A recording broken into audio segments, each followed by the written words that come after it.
And so, my friends, we begin the semi-finals of the Airthings Masters. Yesterday, we got the elimination of Magnus Carlsen, Hikaru Nakamura, Wesley So, and Jan Nepomniachtchi, all the higher seeds. And you can say that the Anish Giri curse is real, because he did say that Magnus, Hikaru, and Wesley are the three favorites in any of these events, but we're left with Dubov, Rajabov, and Aronian versus MVL. I will take you through all of the rounds. We have the scoreboard, timestamps on the video player. Let's just go, and let's learn one thing from every game we see today. We're kicking things off between Rajabov with the white pieces and Dubov with the black pieces. This is the semi-Slav defense. It's when black sets up this triangle with the knight on f6, bishop g5, and then trade. And really, I think this is kind of like the first key moment. This is very common Queen's Gambit play here by Rajabov. He's trying to prepare castling, rook c1, very solid center, and he's traded off a dark squared bishop.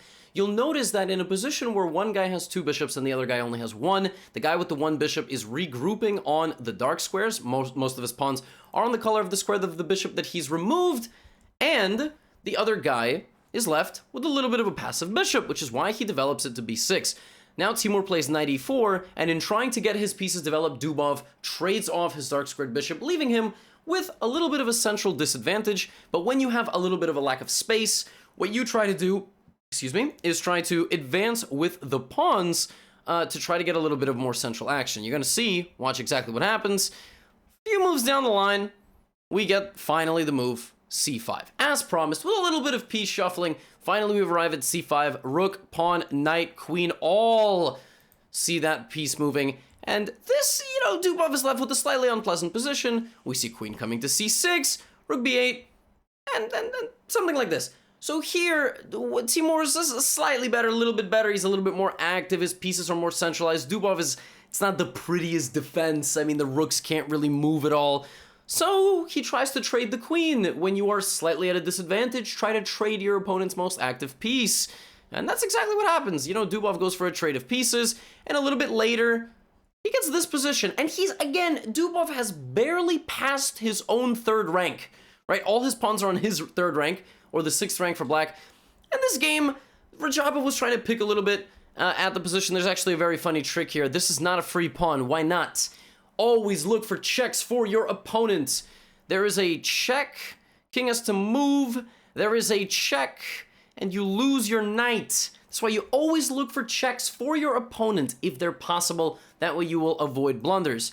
And the rest of the game was a lot of shuffling. Truly. That's what it was. Watch. I know you guys sometimes tell me to slow down and go move by move, but I can't. There's not much to learn here. Both of them kind of trade their pawns. Very equal first game, and it ended up drawing 20 moves later. There is one instructive moment, though, that I will fast forward to in the end here, and it's this position, okay? And if you haven't watched my endgame video on kings and pawns, you should, because this is a draw for the following reason.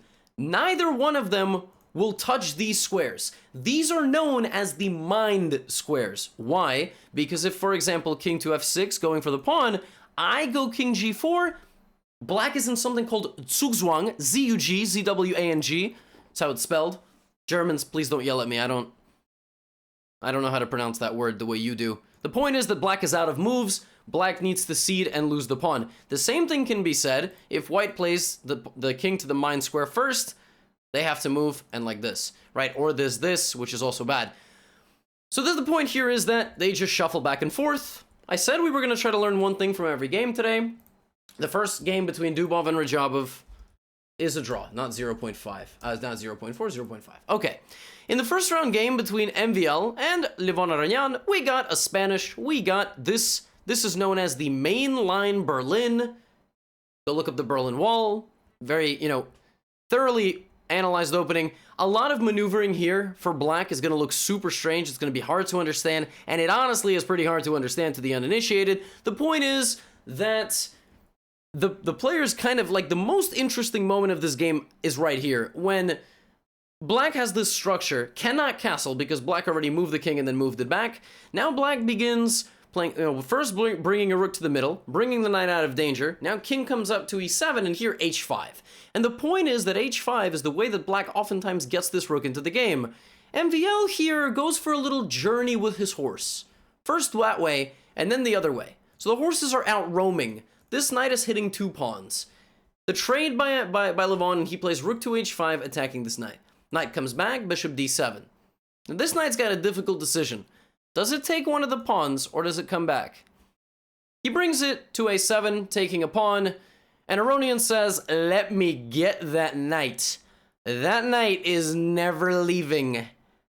And he spends the rest of the game, look at this maneuver with his king, defending his c-pawn, not taking the bait.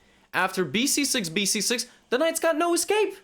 MVL's knight ends up stranded on the side of the board. He has to sacrifice it for a pawn. It's now a piece for 2 pawns. So it's only a +1 advantage. But watch how Levon glides through. Bishop back to e6, right? Gets the king out of danger. Then he brings in his rook. And then he brings the knight to the center, winning the pawn. He doesn't want to... Picks up the pawn on f2. MVL doesn't want a trade of knights. Rook g7, king d6. Knight takes c4. The difference in this endgame is this pawn. This pawn on f7 is the difference. It's the difference because if it's knight and bishop versus knight with the rooks, it's still a draw. And that pawn proved to be decisive. Watch as Aronian glides through here, trades the knights. This pawn is the difference maker. He brings the pawn forward, he brings the king forward, brings the bishop forward, brings the king forward, brings the king forward, brings the king forward, brings the rook forward, slides the king over to f2, brings the rook back to hit the g2 pawn with his bishop, and it's guarded by the pawn. Every piece gets involved in this endgame, and Levon makes it look easy. And at the end, the king comes forward, he runs the king back, and the killer move. Sliding back with the bishop, hitting this pawn. There is absolutely nothing for MVL to do to stop this pawn from falling, after which the f-pawn will come forward. And Aronian wins the first game with the black pieces, which is, that's really good. When you win with black, that gives you all the control of the match. So we go to the second round, and of course, I mean, Daniel Dubov playing the thing that he's been playing, this kind of knight f3, knight d2 kind of thing. Black here is going for an opening known as the Nimso, the Bogo Indian setup, if you will. Yeah, there's an opening called the Bogo. Now you learned something. So bishop to b4, and then b6, as is played in this game. Very common setup by black, highly recommended. But Dubov is the super creative guy, and he plays knight f3, bishop e7, a3, rook d1, just bringing the rook to the middle. And of course, it wouldn't be a game that Daniel Dubov is playing if we did not get the move. Pawn to h4.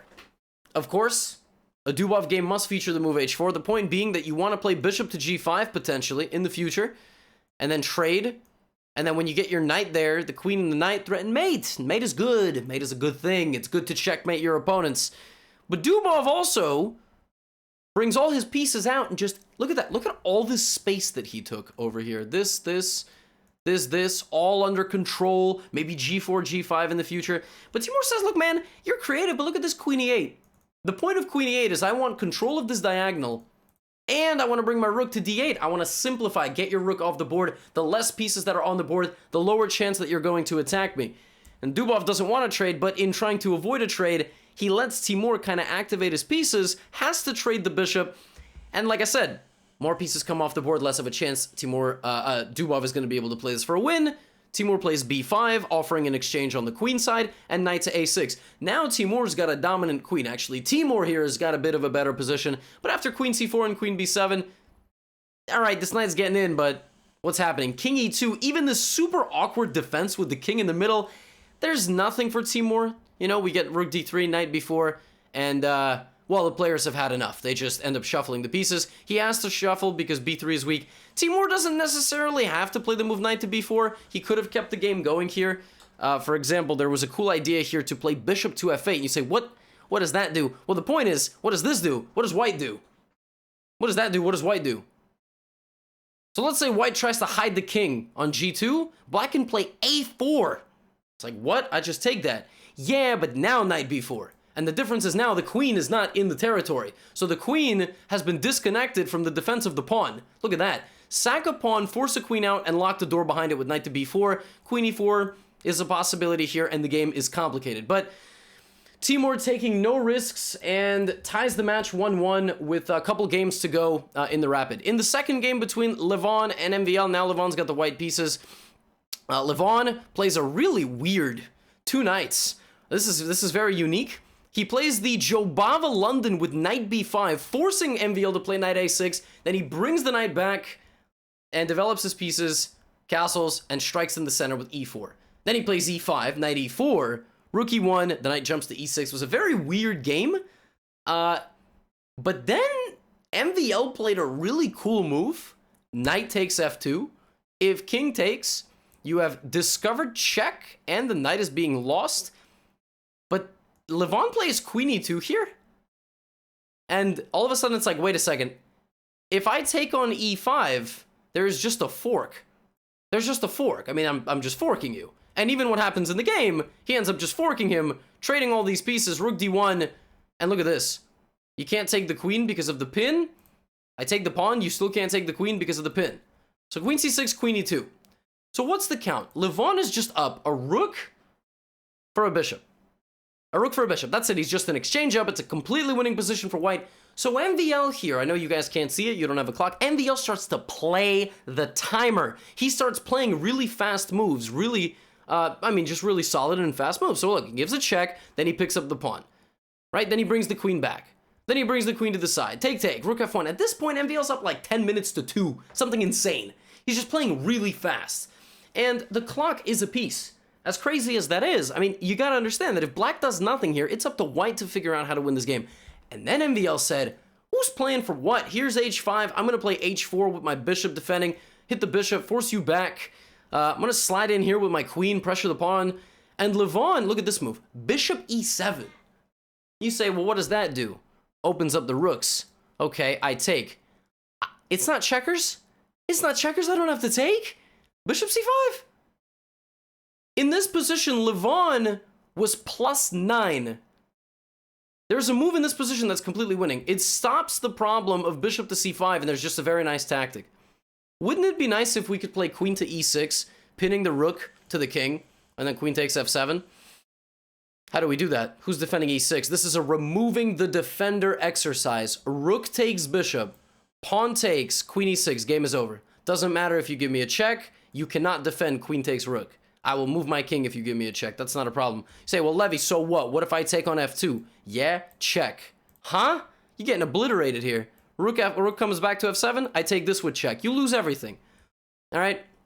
So this is busted. I mean, okay, Levy, what about this? All right, so what? First of all, I could sack. Second of all, I'm mating you. Look, king to h7. I got rook takes f7. It does not matter that you have pinned my queen to my king. Your king is mated.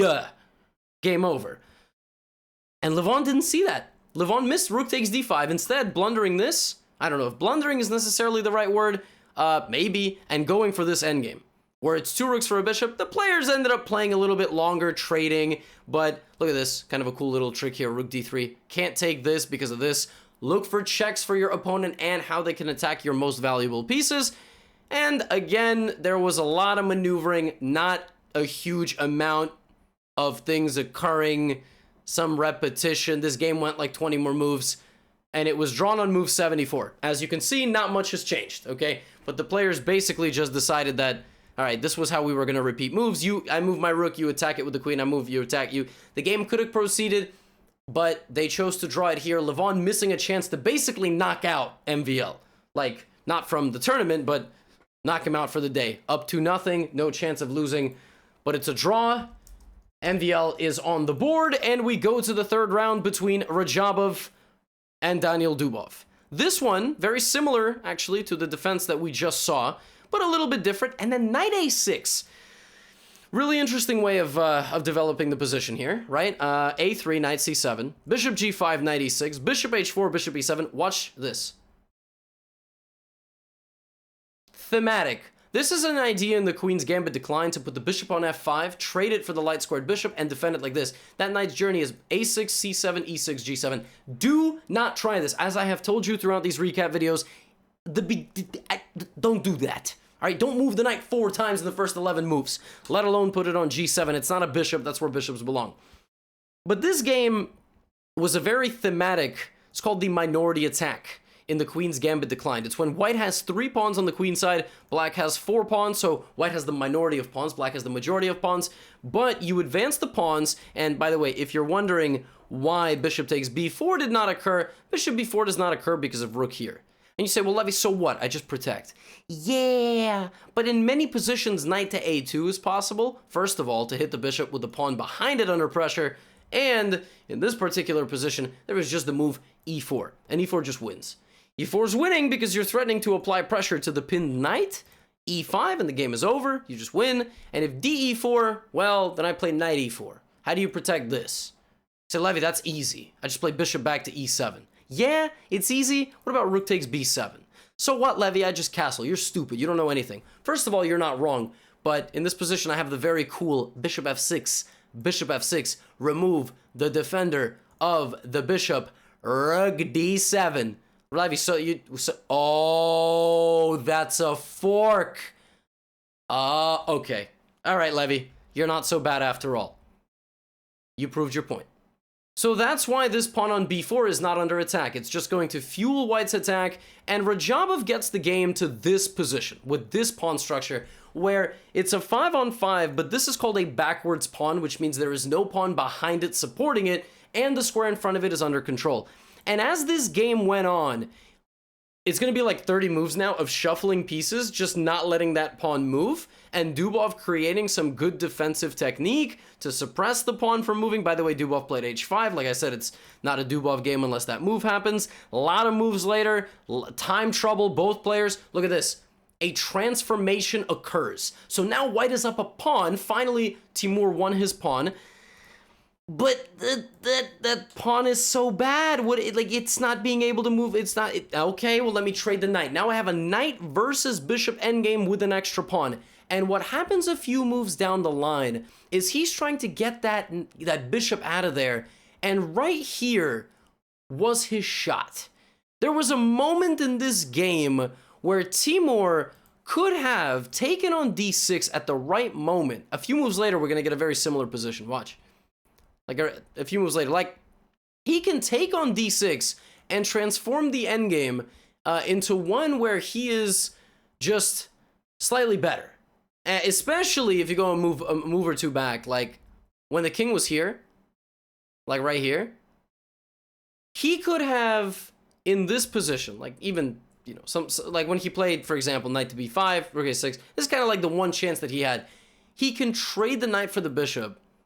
And the point here is that after rook to e4, for example, king e3, king d3, it's an endgame that you can potentially play for a win with white because of something called the cutting off element. The rook is cutting off the king from ever entering the territory, and white can try to play this for a win. He chose in the game not to do that, instead trying to, make something happen, but he accidentally got himself into a position where the d4 pawn was just lost, and he was just shuffling back and forth.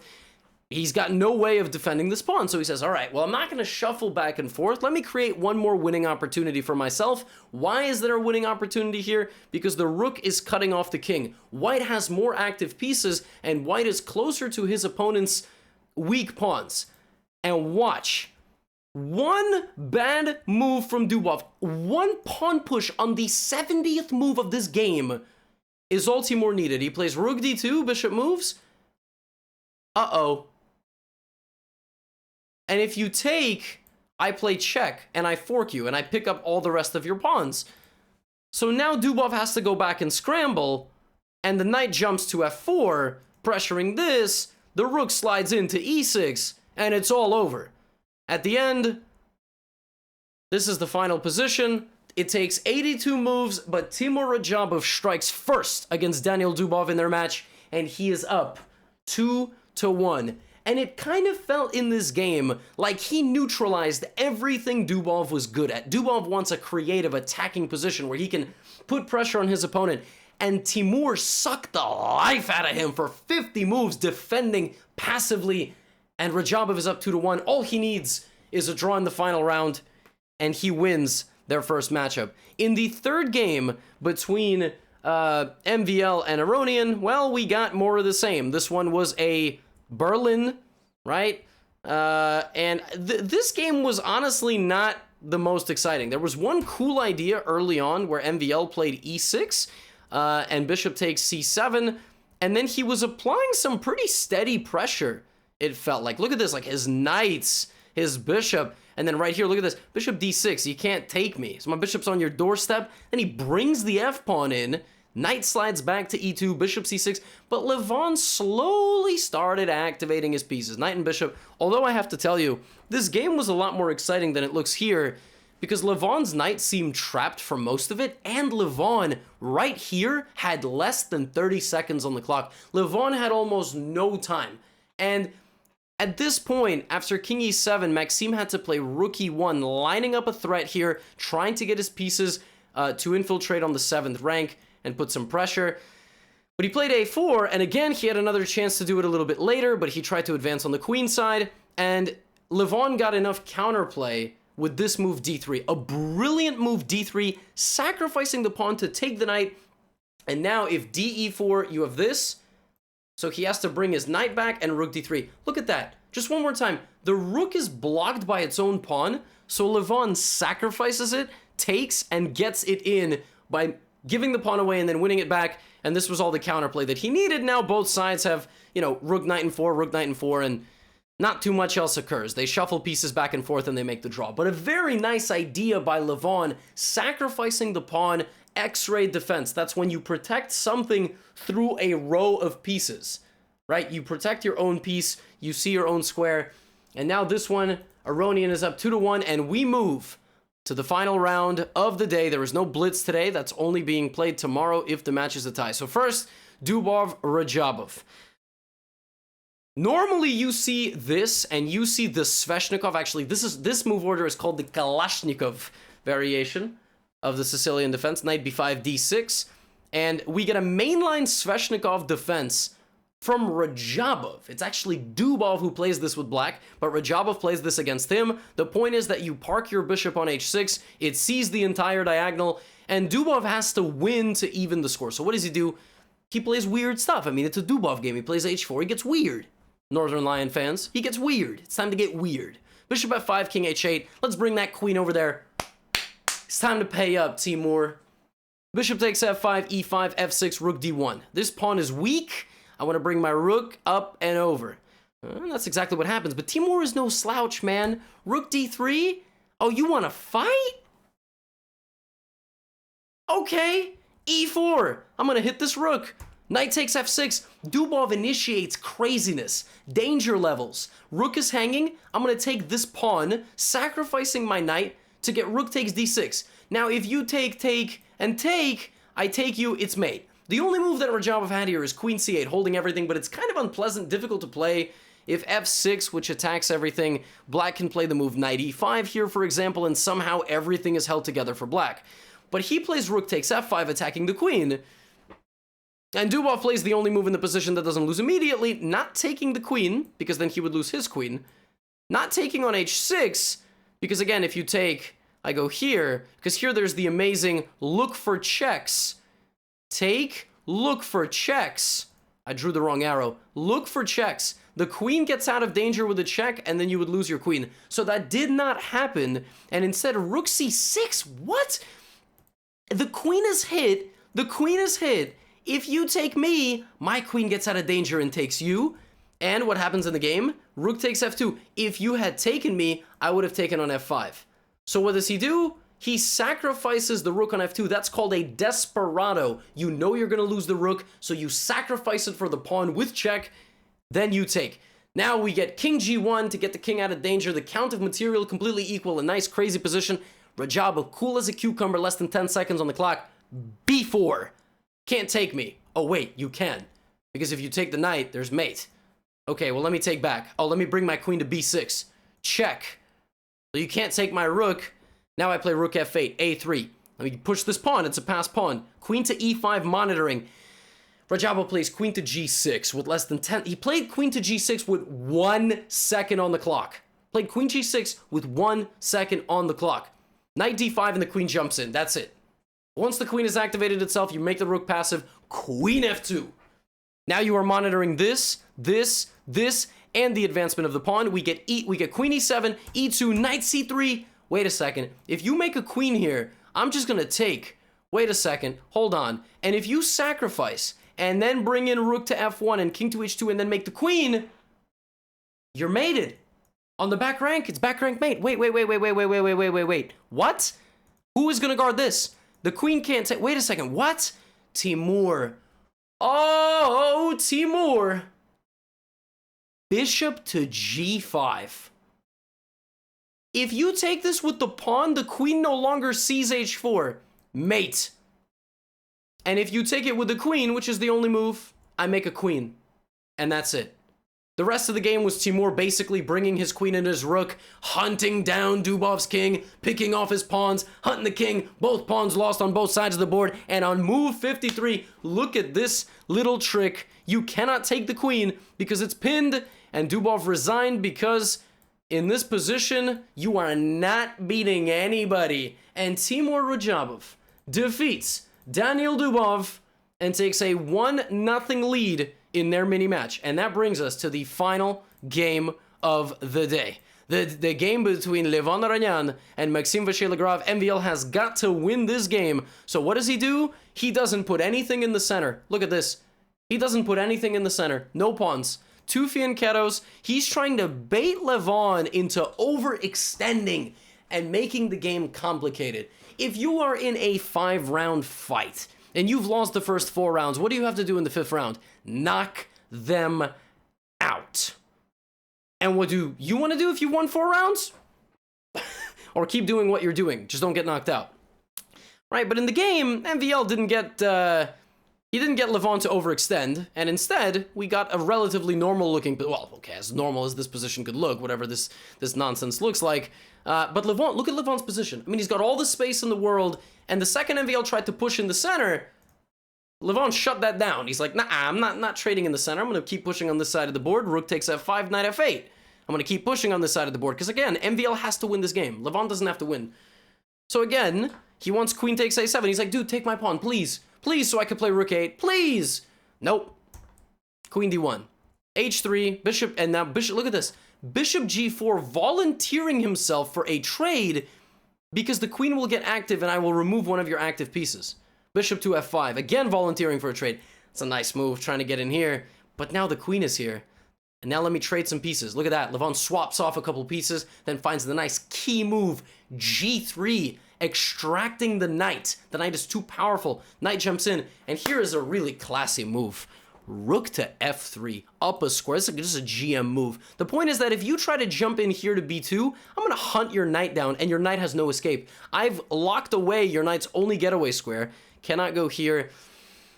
Rook f3, fantastic move. That's how you know you're dealing with a GM. And while MVL is just trying to jump around here, we get queen takes g6, rook f8, MVL down and busted up. Here comes Levon trying to go for the queen trade. MVL scrambling, avoiding the queen trade. MVL brings the queen out. He's trying to come in with the knight, the bishop. Okay. Knight c2, trying to hit him like this. But queen c8, Levon blunders. That looked like a free pawn. And Dynamite strikes MVL. Queen takes f3. Oh, we in business now. King takes. Knight d4. Sacrificing the queen temporarily. A fork? Whoa. What is going on? King, knight, 6 pawns. King, bishop, knight, 4. King f5. Knight d4 check. But wait a second. This king, what is important in the endgame? Material, but activity. And in a knight and bishop endgame, the kings are the kings. That's what you come here for, this amazing commentary. Kings are kings. That's why you like Gothamchess recaps. The kings are so important because the more active your king is, the more squares you take away from the opponent. And he just marched into his position and took his pawns. And MVL had to be extremely precise here.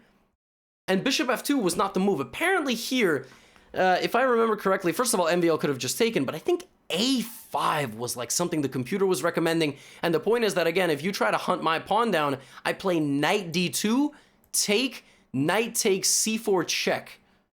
So basically you lure the pawn, check, pick this up, and you're just gonna like, I mean, it's most likely a draw with good play, but computer was trying to say all sorts of crazy stuff. But maybe it turns out this blunder was not the end of the world. Levon's king counterbalanced the fact that he was down a piece. I said we were going to learn stuff from these games, right? And then what does he have to do? He just has to trade the pawns. King and knight versus king, bishop, knight is not a win for the guy with the bishop. It's not, unless you lose your knight and then get mated with bishop and knight. God, that would be terrible.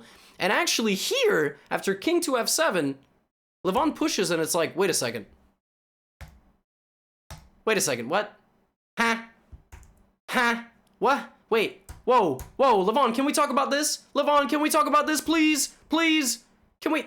And MVL added disgust, played king to e7. He played his move, and then he resigned. What's actually crazy about this endgame is that after knight d5, king d7, like knight f4, for example, white actually is playing this position for a win. Like, white is playing this for a win. Because, again, you just push your pawn.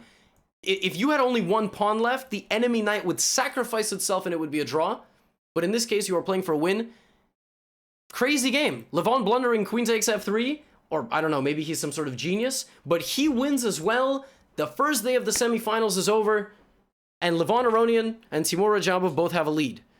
Tomorrow we will continue the semifinals coverage, and actually it's a very interesting matchup. Rajabov is from Azerbaijan. Levon is from Armenia, and as we know, they had a pretty heated conflict over the past month. And both of them have come out very pro their own sides. If they make it to the final, who knows what extra motivation they need to defeat each other. But I will see you in the next recap. Hope you enjoyed.